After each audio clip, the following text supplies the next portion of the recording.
Nós não sabemos até que nível os governos mundiais, mais de um país, têm de conhecimento dessas aeronaves. E eu acho que agora o que nós temos que ter é o estudo das inteligências que constroem e pilotam essas naves. E o porquê essas inteligências estão aqui. Nós temos a nítida sensação de que isso é um enorme iceberg do qual nós tocamos rasamente a sua superfície, né? Então, nós não temos, nenhum de nós tem toda a verdade, todo o conhecimento, e a única forma de nós darmos um passo à frente é somando o que cada um sabe, porque são experiências diferentes, né? Eu vou citar como exemplo a pesquisa, através da hipnose ou não, mas a pesquisa de abduzidos, que é feita no mundo inteiro, do David Jacobs, nos Estados Unidos, que ele só vê o lado errado da força, né? Para ele existe uma colonização planetária por seres que não são nada bons. E essa não é a realidade que a gente vive, não é a minha realidade como abduzida, né? Eu nunca passei por nenhum tipo de violência, embora você não ter controle sobre si próprio já é uma violência, mas não no nível que a gente vê alguns relatos. Então, cada um de nós tem uma faceta, uma peça desse quebra-cabeça. E milhões de humanos têm pedras desse quebra-cabeça.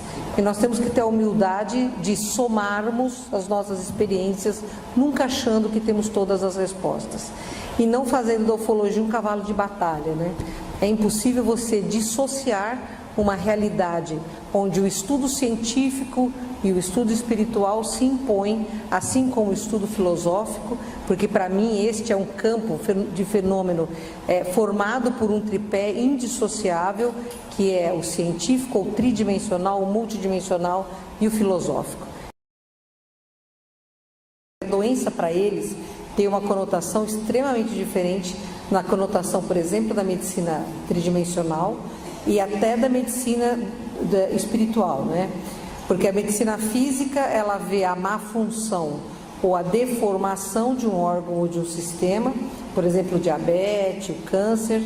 A medicina espiritual fala que o corpo é o mata-borrão do espírito e é real, quer dizer, aquilo que a gente fez, que fica gravado na nossa memória perispiritual, se transfere ao corpo físico como uma forma de depuração de uma energia deletéria, negativa, que está incorporada a nós por atitudes erradas. E os extraterrestres definem doença como nós desvitalizações energéticas devido a erros de escolha. Então essa é a grande diferença. Então a atuação deles é no sentido de não só nos dar um conforto melhor e até curas físicas, como acontecem mesmo, mas sobretudo nos auxiliar a aumentarmos a nossa expansão de consciência, para que a gente não volte a cair vítima de um erro que acaba nos gerando doença, né? Eles se importam muito, isso a gente vê nos tratamentos que a Sheliane e a equipe fazem lá na Casa do Consolador, que eles sempre se preocupam em falar para a pessoa: a mágoa não ajuda, a inveja é negativa, você tem que se respeitar como um ser cósmico. Eles sempre trazem uma mensagem para as pessoas, e é isso que eu vejo a grande diferença. Nos primeiros 3 anos, nós tínhamos materializações durante os trabalhos assim, intensas, como flores eram materializadas, vozes, né? Era bem intenso esse movimento. E aí, como as pessoas começaram a ir para ver circo, sabe? Vamos ver o que aparece hoje. Eu pedi para os mentores pararem com as materializações. Ficou ótimo, muito tempo se não aconteceu mais nada. E aí começaram a aparecer bolas azuis, elas simplesmente apareciam no ar e andavam em torno das pessoas, entravam dentro do salão de trabalhos. Começou a queimar lâmpada, o que queimou de lâmpada do aparelho de som. Foi assim, pânicos elétricos dentro da casa se tornaram muito frequentes. E foi quando a gente começou a temperatura cair abruptamente na casa inteira, e a gente começou a ter manifestação de seres que não eram adâmicos, mas não adâmicos da Terra, né? E criou um tumulto muito grande, lógico. A casa estava sempre lotada, e é lógico que ninguém gostava de uma bola azul na sua testa, assim, dava zumbido na casa inteira, era bem estranho, tudo parava de funcionar. E aí eles começaram a dizer que eles eram extraterrestres, que eles queriam trabalhar com a gente e tal. Eu sou bastante cética, né? Perguntei para os mentores, eles falaram, não, são irmãos ótimos, de luz, não se preocupe, eles vieram somar. Mas eu queria coisa mais palpável, eu queria uma prova concreta.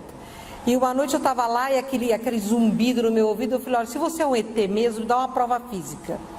Nós temos todo o sistema do doutor Espanhol, todos os pacientes são cadastrados, porque é grande, nós temos mais de 40 mil pessoas cadastradas, cada uma tem em média 20 consultas, vocês imaginem o volume de arquivo que a gente tem. E nós temos uma impressora onde são impressas as orientações dele. O computador estava todo desligado, fora da tomada, e portanto a impressora também estava fora da tomada, e a gente tem sempre um papel enfiado na impressora para ganhar tempo. E quando eu falei, se você é mesmo extraterrestre, me dá uma prova, a impressora ligou e escreveu saudações 3 vezes. Eu não pedi mais prova nenhuma, porque eu achei que eu já estava abusando, mas tem, assim, o dogma, a gente fala, ET não tem religião. A gente não pode generalizar coisa nenhuma, a gente não sabe. Existem raças que têm sim dogmas ferrenhos, tem sacerdotes, etc. Então, existem extraterrestres que têm religião, outros não.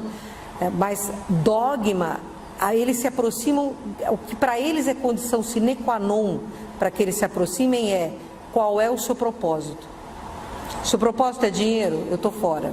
Se o propósito é fazer alguma coisa em prol do planeta, ajudando planta, animal e humano, eu estou dentro.